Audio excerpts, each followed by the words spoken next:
warahmatullahi wabarakatuh. Perkenalkan, nama saya Muhammad Farid Farizal Akbar dengan NIM G.131.24.0016.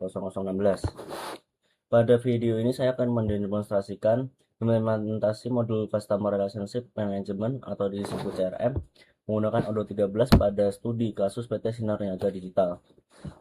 Langkah pertama, saya akan membuka halaman utama Odoo.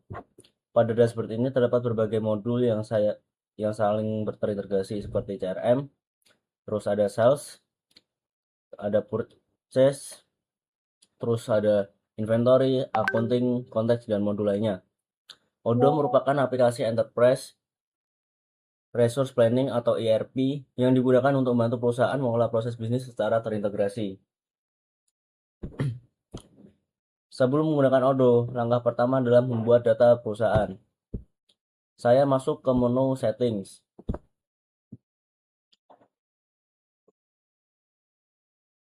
Kemudian saya akan masuk ke menu companies. Pada sistem ini telah dibuat data perusahaan dengan nama PT Sinar Niaga Digital. Data perusahaan ini akan saya gunakan sebagai identitas utama dalam seluruh transaksi yang dilakukan di dalam sistem.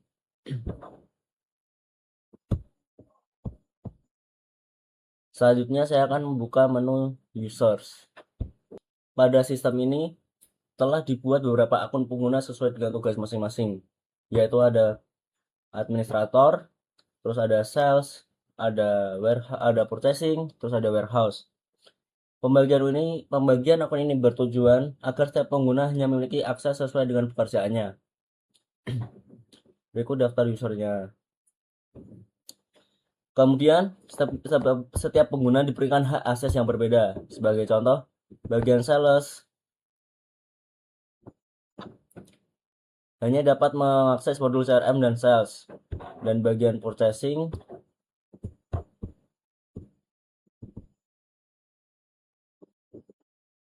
hanya dapat mengakses modul purchase. Kemudian pada bagian warehouse hanya dapat mengakses modul inventory. Dengan ada pembagian hak akses, keamanan data perusahaan menjadi lebih terjaga.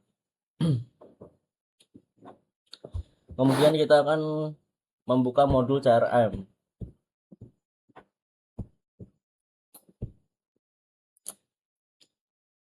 CRM atau Customer Relationship Management merupakan modul yang digunakan untuk mengolah hubungan dengan pelanggan mulai dari calon pelanggan hingga menjadi pelanggan tetap. Langkah pertama pada CRM adalah membuat leads. Lead merupakan calon pelanggan yang berpotensi melakukan pembelian. Untuk membuat lead, saya memilih tombol menu leads dan mengklik menu create. Kemudian mengisi informasi seperti nama perusahaan, nama kontak, alamat, nomor telepon, dan kebutuhan pelanggan.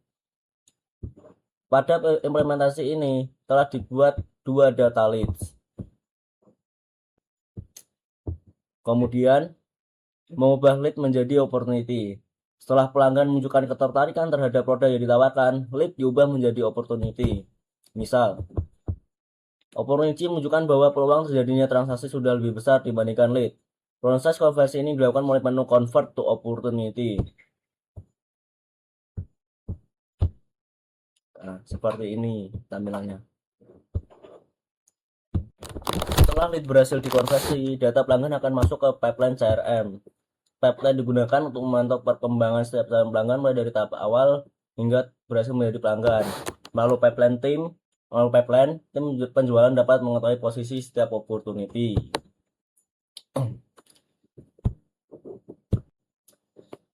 Selanjutnya saya akan membuka salah satu opportunity.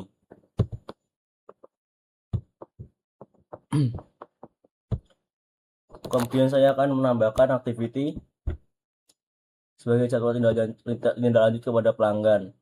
Aktivitas ini dapat berupa telepon, pertemuan, atau pengiriman email. Dengan adanya fitur activity, penjualan dapat mengelola komunikasi dengan pelanggan secara lebih terstruktur. Setelah pelanggan menyatakan minat untuk membeli produk, opportunity dapat dilanjutkan menjadi quotation. Quotation merupakan dokumen penawaran harga yang diberikan kepada pelanggan sebelum dilakukan transaksi penjualan. Setelah pelanggan menyatakan minat untuk membeli produk, opportunity dapat dilanjutkan menjadi quotation. Quotation merupakan dokumen penawaran harga yang diberikan kepada pelanggan sebelum dilakukan transaksi penjualan. Dokumen isi berisi daftar produk, harga jumlah barang, daftar produk, harga, jumlah barang, serta total penawaran.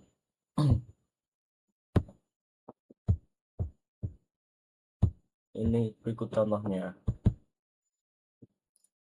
Dari implementasi yang telah dilakukan dapat disimpulkan bahwa lead digunakan untuk mencatat calon pelanggan baru. Opportunity menunjukkan peluang penjualan yang lebih besar. Pipeline digunakan untuk memantau perkembangan setiap pelanggan. Activity digunakan untuk mencatatkan tindak lanjut kepada pelanggan. Quotation digunakan sebagai dokumen penawaran sebelum transaksi penjualan dilakukan. Berdasarkan implementasi yang telah dilakukan, modul CRM pada Odoo 13 mampu membantu perusahaan dalam mengolah data pelanggan secara lebih efektif.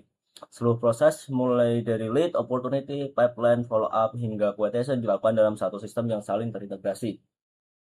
Dengan demikian, proses penjualan menjadi lebih terstruktur, informasi pelanggan lebih mudah dipantau, dan peluang terjadinya transaksi dapat dikelola dengan lebih baik. Sekian dari saya, terima kasih. Saya Muhammad Yudan Al-Habsyi dengan NIM G131240033. Saya meneruskan teman saya yang sebelumnya dengan saya kemudian dari modul Porse dan Inventory pada Odoo 13. Pertama saya akan membuka Porse. Modul Porse digunakan untuk mengelola seluruh proses pembelian barang, mulai dari permintaan pembelian hingga pembayaran kepada supplier. Ini adalah contoh pembelian barang yang dibeli oleh supplier kita. Lanjut saya akan menampilkan data supplier yang berada di kontak atau customer kontak. Ini adalah data supplier kita, contoh seperti PT Indotech Supplier, PT Maju Jaya, dan PT Office Stationer. Ini adalah contoh supplier dalam proses pembelian. Selanjutnya saya akan membuka menu inventory untuk memilih produk. Sini inventory ke master data, terus klik produk. Pada menu produk terdapat data yang telah dibuat.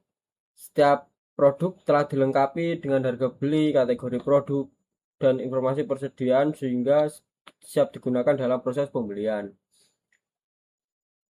Saya akan kembali ke menu Porse untuk membuat Porse order. Sini klik create. Nah, ini vendor bisa diisi dengan PT Indotech Supplier seperti ini. Terus kita save. Nah, seperti inilah tampilan setelah di save.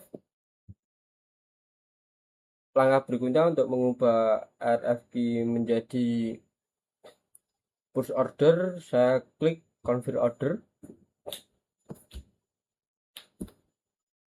Setelah dikonvert, dokumen akan berubah menjadi push order. Artinya supplier telah menerima pesanan dari perusahaan. Setelah supplier mengirimkan barang, saya membuka menu receipt dan di halaman ini daftar produk yang diterima dari supplier. Kemudian saya melakukan validasi. Hal ini mengadakan bahwa barang telah resmi diterima di perusahaan. Setelah barang diterima, saya akan membuat vendor bill, dan saya sudah membuat vendor bill dan bisa dilihat seperti ini pada halaman. Nah, ini adalah vendor bill.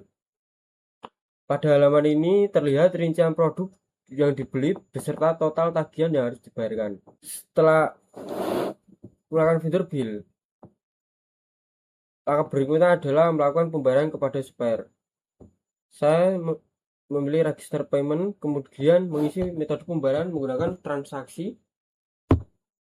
Setelah pembayaran dilakukan, status video file berubah menjadi paid. Bisa dilihat pada halaman ini, paid hijau. Selanjutnya, setelah simulasi pembayaran selesai, saya akan melihat perubahan stok yang ada di menu inventory. Terus kita memilih produk. Selanjutnya saya membuka menu inventory modul barang produk. Kemudian saya memilih satu produk, mouse Logitech seperti ini. Saya klik O1 untuk melihat pada bagian jumlah stok yang telah bertambah. Hal ini terjadi secara otomatis setelah proses recep divalidasi. Dengan demikian modul pos dan inventory saling terintegrasi sehingga dapat diperlukan pencatatan stok secara manual. Dari proses yang telah dilakukan, dapat disimpulkan bahwa RFQ digunakan sebagai permintaan pembelian kepada supplier. Post order merupakan dokumentasi resmi pemesanan barang. Receipt digunakan untuk mencatat barang yang diterima. Vendor bill digunakan untuk mencatat tagihan dari supplier. Register payment digunakan untuk menyelesaikan pembayaran kepada supplier. Setelah receipt divalidasi, stok barang pada inventory akan bertambah secara otomatis. Sekian dari saya.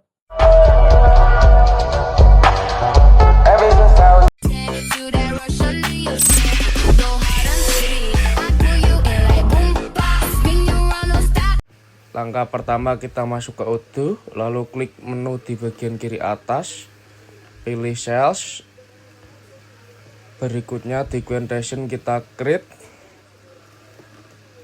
Terus kita milih customer.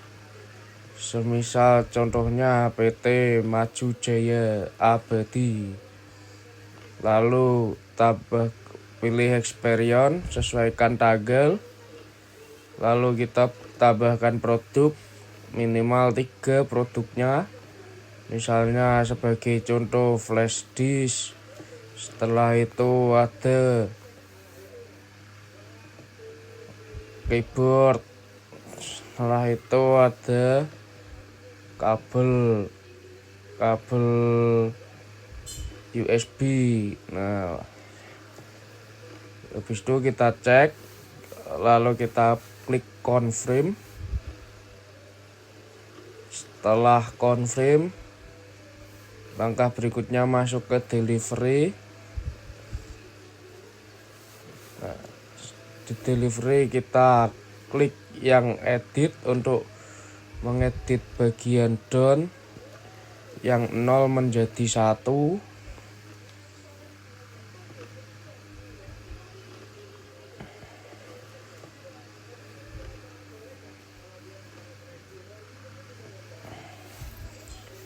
Setelah itu klik validasi. Nah, setelah validasi kita kembali ke menu, kita klik save terlebih dahulu. Setelah itu kita kembali ke menu yang S11 itu. Setelah kembali ke S11 kita klik create invoice. Pilih regular invoice, lalu klik create and view invoice. Nah, setelah invoice selesai, kita cek terlebih dahulu apakah sudah sesuai. Jika sudah, kita klik pause. Sesudah klik pause, lalu kita klik register payment. Disesuaikan di register payment. Jika sudah sesuai, lalu klik validasi. Nah, sudah selesai. Lalu kita cek apakah benar. Setelah itu kita kembali ke menu utama dan bagian yang kita buat ada di paling atas. Sekian.